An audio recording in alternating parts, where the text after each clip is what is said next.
রিহান। আমি ফরিদপুর থেকে আসছি। গতকালকের আগের দিন আমি সুরক্ষা অ্যাপসে রেজিস্ট্রেশন করছি সৌদি আরবে যাওয়ার জন্য, টিকা নিবন্ধনের জন্য। গতকালকে আমি মেসেজ পেয়েছি, আজকে সে টিকা নেওয়ার জন্য আমি এখানে আসছি। ফরিদপুর থেকে কিভাবে আসলেন এই লকডাউনের মধ্যে? আমি ফরিদপুর থেকে বিভিন্ন ওয়েতে আসছি, অটো রিক্সা, অটো সার্ভিসে, এরপর পায়ে হেঁটে, এরপর ফেরি পারাবার হয়েছি ট্রাকে করে। ফেরির উপরে যে ট্রাক ছিল, ট্রাকে করে আমি এসে আসছি, ঢাকা গাবতলী আসছি। গাবতলী থেকে ভেঙে ভেঙে বিভিন্ন রিক্সা ব্যবহার করে এই পর্যন্ত আসছি। আসসালামু আলাইকুম। প্রবাসী কল্যাণ মন্ত্রণালয়ের উপর আমাদের প্রবাসীদের আরেকটু দাবি। প্রথম, আমরা প্রবাসীর তরফ থেকে তাদের কাছে কৃতজ্ঞ যে ওনারা যেন আমাদের চাওয়া পাওয়াটুকু মোটামুটি অনেকটাই পূরণ করেছেন। বাকি কিছু আছে, সেটা হলো আমরা যেন এক ডোজ নেওয়ার পরে পরবর্তী ডোজ শর্ট করে রয়েছে এমন কিছু না হয়। যেমন কুয়েত প্রবাসী ফুলফিল 2টা ডোজ লাগবেই, এক ডোজে যাওয়ার কোনো সুযোগ নেই। আর যদি এমনটা হয় তাইলে প্রবাসীদের কিছু মডার্নাও দিতে পারে।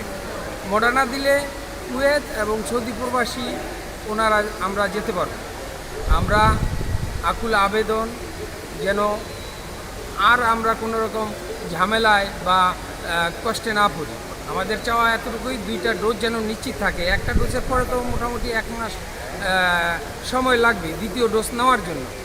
তো সেই সময়তে গিয়ে যেন এমনটা না হয় যেন ফাইজার শেষ হোক। এখন থেকেই আপনারা হিসাব করে দেন, আমাদেরকে মডার্নাও দিতে পারবেন। তার কারণ হলো মডার্না আমাদের থেকে সৌদি এবং কুয়েতের দুজনেই কান্ট্রিতে পারমিশন দিচ্ছে।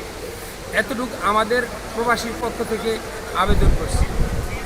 বাকিটা আপনাদের সমস্ত যারা এই ইসে আছেন, তথ্য প্রযুক্তিতে আছেন, তাদেরকে ধন্যবাদ জানাচ্ছি। প্রবাসী কল্যাণ মন্ত্রণালয়ের মন্ত্রী সাহেবকে ধন্যবাদ জানাচ্ছি, আমগো সারোয়ার আলম সাহেবকে ধন্যবাদ জানাচ্ছি, এবং যারা আছেন সবাইকে আমার প্রবাসী পক্ষ থেকে আন্তরিকভাবে ধন্যবাদ জানাচ্ছি। ওকে। আমার নাম মিঠু। আমি নারায়ণগঞ্জ থেকে আসছি সৌদি যাওয়ার জন্য। এটা হচ্ছে লেগে আমার এই প্রথম ডোজ। আর এখনও কিছু বলে নাই যে কবে আরেকটা ডোজ কবে দিতে হবে, এটা এখনও কিছু বলে নাই। তারিখ দেয় নাই এখানে আপনাকে? এখানে তারিখ 7-21। নারায়ণগঞ্জ থেকে আসছেন না? হ্যাঁ, নারায়ণগঞ্জ থেকে। কোন দেশে যাবেন আপনি ভাই? সৌদি। সৌদি আরব যাচ্ছেন? নতুন যাবেন নাকি পুরাতন? না, নতুন। নতুন যাচ্ছেন। কতক্ষণ লাগলো এখানে? কয়টার দিকে আসলেন? এখানে বেশ সময় লাগে নাই, আমি এই প্রায় কাজ শেষ করতে আধা ঘন্টা সময় লাগছে। আপনি কি বিএমইটি রেজিস্ট্রেশন করেছিলেন? জি। তারপর কতদিন লাগলো?